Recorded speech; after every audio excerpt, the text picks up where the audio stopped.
Kia ora e te whānau, back again. Thank you so much to those that joined us earlier for that interview we did with Ruth Copeland from the Resonance app. That went really well, and it was quite interesting to know how she's getting on with that. At the moment, we've got Gabrielle Tamihana with us, all the way from up in Whangarei. Is that where you are? O Taka Whangarei, yeah. Ah, ka whai. Okay, so we've got Gabrielle Tamihana up here from up north, and she's going to tell us a little bit about what's happening with the protest on September the 17th. Now, I've heard a bit about this. I've heard a lot of, all I've really heard is that it's happening on the 17th, it's happening on the 17th, and I don't know a hell of a lot else, so I was hoping you'd be able to explain that to me. So what is it all about? Why are we all meeting on the 17th? Mandates are gone, apparently. Why are we still upset? Well, we're not upset, Zeb, but we do want the truth to be spoken. Of course, that's what all of us want, truth and transparency. But in regards to the 17th, there was a worldwide rally for freedom happening on that day. And so I did get in contact with the organisers. So there is a board of directors for this worldwide rally for freedom. And I asked them if New Zealand could join, but could we do it as a march against mainstream media? So they were all for it, and they created the posters for me and have been pushing it out. There's heaps of countries joining, like Canada. I think I've seen one for Spain. There's a lot. Australia. It's worldwide. So have you personally organised this one in New Zealand, or has it already been organised? You're just playing along? What's happening? For me, because I like to call myself a coordinator, not a leader.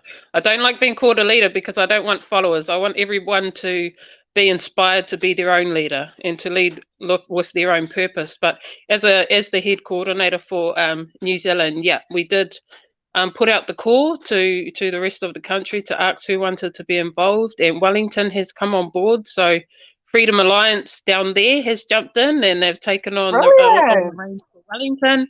And then we've got Christchurch on board also, who is our beautiful sister Nikki Giddens, and also Cole Barkley. So they've both gone from our camp, gone down south, and yeah, they're going to rack things up down there. Oh, wonderful! My gosh, so they're going all the way down south. I assume Nikki is not taking her horse trailer.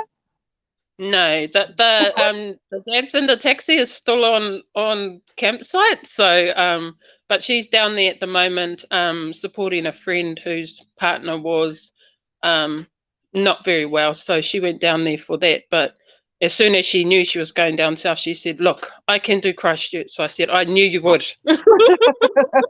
That's it. So you mentioned something about mainstream media being the reason for this protest. Can you elaborate a bit? Well, as we all know, Zeb, as of recent, mainstream media have been targeting our local candidates running for council. They've targeted especially the freedom fighters that are putting themselves forward for candidacy, and we know that they're being targeted because they are freedom fighters, which I find really, really, not fair. And I was able to have a small talk with Sam Wormsley from Palmerston North, so he's running for Palmy City Council, and that was amazing. I mean, you get to meet the people, the actual people, and know who they are without mainstream media putting this ridiculous spin on it. So yeah, it was just really quickly good. For those of you at home who don't know Sam Wormsley is running for council in Palmerston North, and if you scroll back on the Zeb Jackson Live page, there's actually an interview with him a few days back. So I thought I'd just put that out there. Sorry, keep going. Thank you, Zeb. Yeah, and we've also got Daniel Rurik, who is one of our work colleagues. So he's running for mayor. Is that right? Oh, he should, but he's running for Hutt City Council. So yeah, he's running for council down there, and he's actually been in main headlines, I think, 3 times, and it's just ridiculous. There's been some lovely hit pieces, hasn't there? And it doesn't seem to be coming from one particular mainstream media. A lot of them are sort of connected. Yeah, I I believe the New Zealand Herald stuff, of course, and News Hub, which are both connected to One News and 3 News, I think it is. So they work in conjunction. They run stories in conjunction with each other in order to get the slanderous slanderous articles out to the mass of New Zealand. So that's their MO. They work together, not speaking the truth, but speaking against the freedom movement in general. Quick question. Who do we have to sleep with around here to get our own Freedom TV network? Do you know what, Zeb? A few of our team, a few. Actually, I know a lot of people that want that put in motion. And that'd be cool. I reckon now's the time, because we've got awesome people like you. Like, there's so much independent media out there that deserve to be heard on a mass scale. Yous are the ones spreading the truth. Yous are the ones helping the truth, the actual truth, get out there. So we owe it to you as part of our work to help that get up and running. Yeah, I would love to see something like that pop up. I think it would be amazing, and it would give me one reason to maybe start looking at a TV again. But anyway, more about the 17th. So are you going to be attending, I assume, the Auckland one? Definitely. So we'll be in Aotea Square at 10 a.m. I did want to mention that there is a group leaving Whangarei. I think it's called Uretiti Camp at 7 o'clock in the morning. So if anyone can get there before that, or the Northlanders that want to come through, please join them at Uretiti campsite, and then you can all convoy in together. They are going to be stopping at the Auckland Domain at night. They should get there at 9 o'clock, and then they're planning on walking from there, because there's parking there, to Aotea Square. So they'll meet us. Yeah. Yeah. Oh, lovely. So what is the plan? So you're meeting at Aotea Square at 10 a.m. and then what? We do have the beautiful Liz Gunn hosting. Nice. So I'm excited. She's the professional, and this is her realm of expertise. So we're very honoured to have her on board to speak about her side of mainstream media and the protocols. Yeah. And we are planning to have a few speeches, hopefully, at Aotea Square. There are supposed to be 17, I think, mandated out nurses that are going to come along. And I think 3 of them are going to be speaking, and the rest just standing in support. So, and we're really looking for anybody who wants to speak, who has a story to share it. And so from Aotea Square, we'll be looking at moving to the NZME building. So it's not too far a walk, and that's the New Zealand Herald. That's why we're going. And again, we're gonna hopefully have some more speeches there, and then move from there to the TVNZ building, which is, of course, One News and stuff in the same area. We love TVNZ. So meeting at 10 o'clock down at Aotea Square, and then around what time are you guys going for a hikoi? I think we're looking at somewhere between 10:30 to 11, kind of trying to work it organically. Yeah. See how it goes, go with the flow, and start your walk whenever. And so are you guys having to sort of let the powers that be know that you're protesting and your route and stuff like that? Is that what has to happen? Generally, yes. But I think for me personally, I've seen what happens when we do follow some sort of order. And even if we do try and follow some sort of order, we don't know if it's going to be safe for us. This has been demonstrated a lot, for our people, for the freedom movement. So we're not going to obviously put anybody in danger. We're not going to condone violence or attacks of any sort. We're going to make sure that everybody is safe.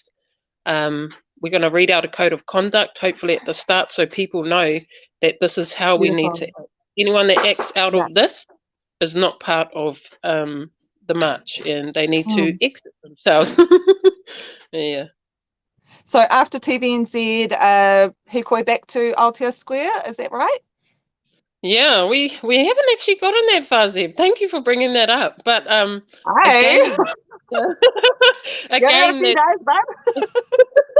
again, it comes back to I believe in democracy and asking the people what they want to do. Like that's really all we can do after TVNZ. We can ask the people that are there, what do you want to do? Giving them a choice, or their say. I think. Yeah. That's a good way to put it. Yeah. Yeah, who's your brother?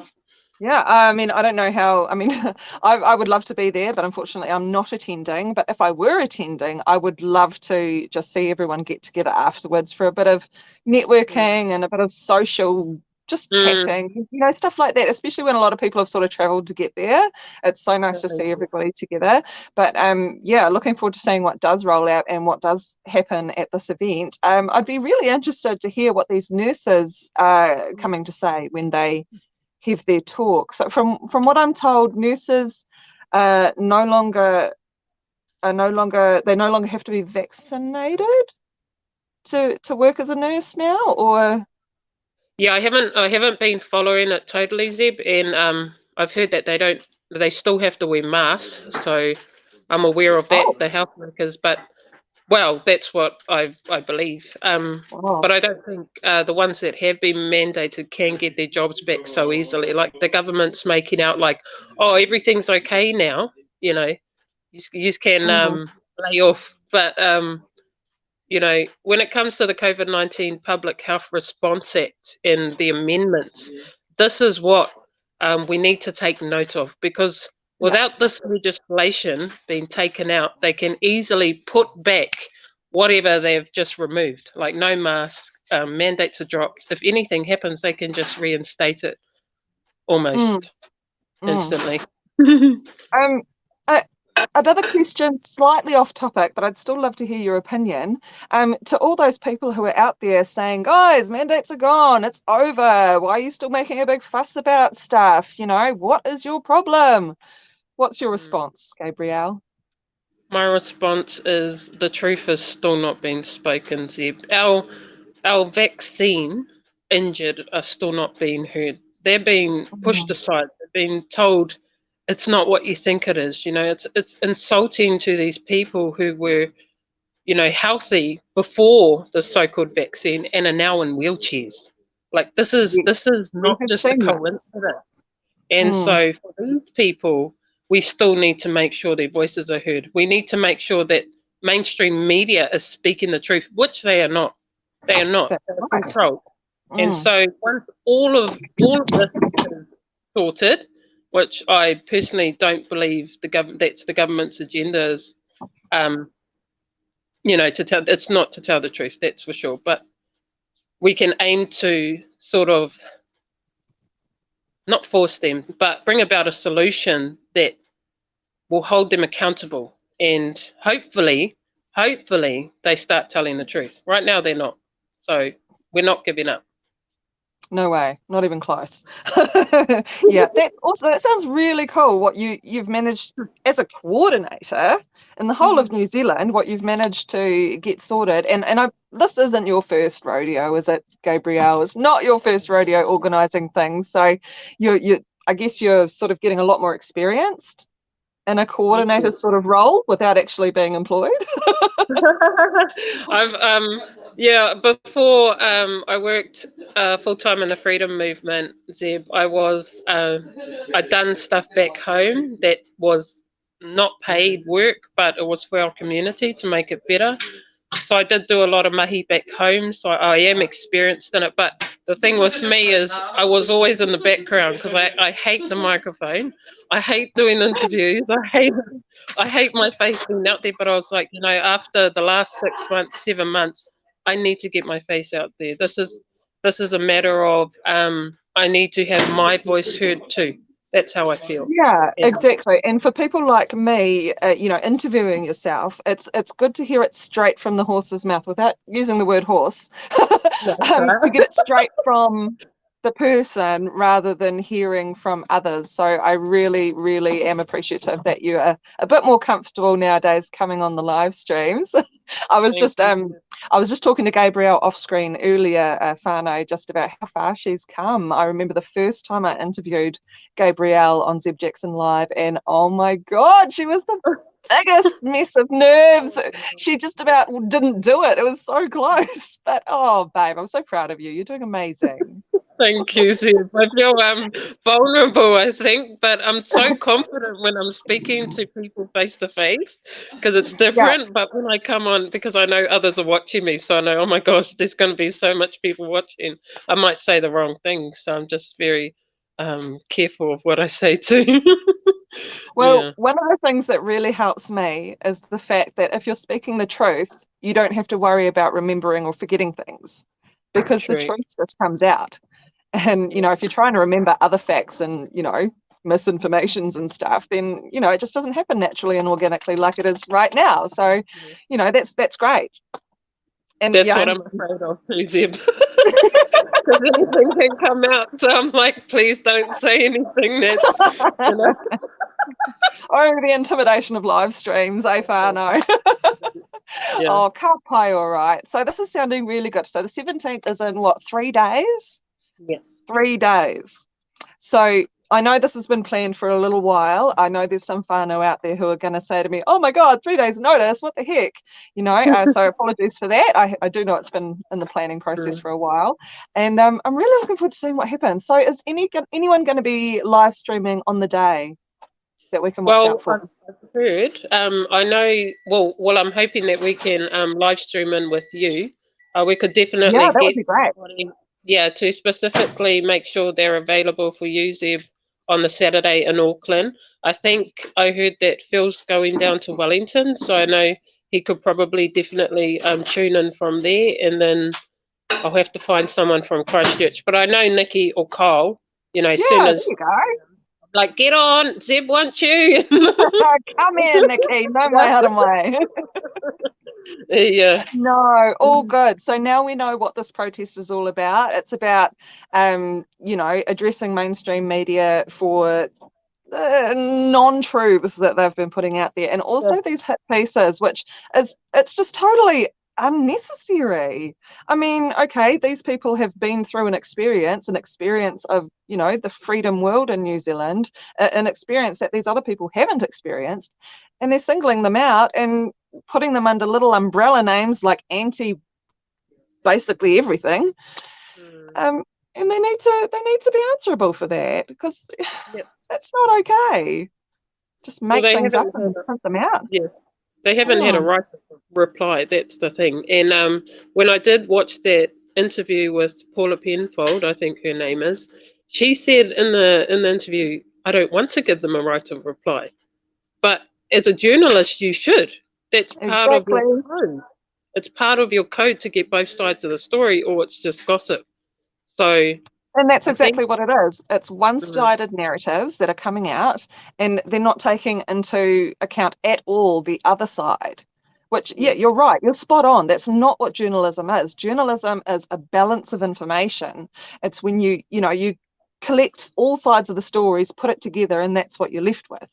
Yeah. Um, it's like having an argument break out between your three children, and you only go to one of them for their side, and that's law. Mm, mhm. Not cool. Anyone who's a parent knows that's not right. But Yeah. anyway, yeah, mainstream media. Watch out, guys. Portable Phil, I can see he's just made a comment here saying, I'll definitely be there in Wellington. Awesome work, Gabrielle. Kia ora, Phil. I don't know if you caught just earlier. We said we were going to probably pop it on your live feed on the day to see how it's going. Nomination. Yeah. Yeah. Nominate someone to go live with me, guys. Yeah. I'll set up a poll. No, I won't. That could be Awesome. dangerous. But anyway, I think that's pretty much all of the rundown that answered my questions. I know exactly what it's about now, and I really appreciate that. Is there anything you want to chat about before we cut this off? Um, I just want to encourage our freedom fighters within the movement just to keep going.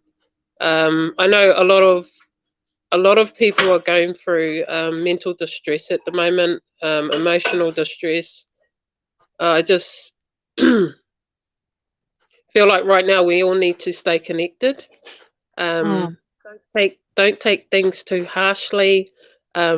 Keep researching, and when it comes to personal relationships and gossip and stuff mm, like that, just make sure we don't end up like mainstream media only taking one side of a story. Make sure you do your research as well and get two sides of every story. That's right. Investigate it until you At find out the least absolute two truth. sides. Yeah, Yeah, for definitely. sure. Hey, Because I can see a really cute sign behind you. Can I just check it out for a sec? yeah, It says love. What is in all the little pictures? Are there little pictures inside the letters? Nikki Giddens, she does most of our signs for protesting, but these ones she done for around the camp. So she's a Very very beautiful cool. artist. Yeah. Yeah, lovely. I love the colours. Well done, Nikki. Shout out to your artwork, babe. All right. Well, thanks so much for Amazing. making time to chat with me today, Gabrielle. I really, really appreciate it. And thank you for sharing your wonderful knowledge. Always appreciate it. Yeah. Thank you for everything too, Zeb. As our independent media, we're grateful for you Bye. for speaking the truth and spreading our truth too. So awesome. Thanks, Gabrielle. All right, Fana, you enjoy the rest of your evening. That's us for the night. Por Marie. Mari.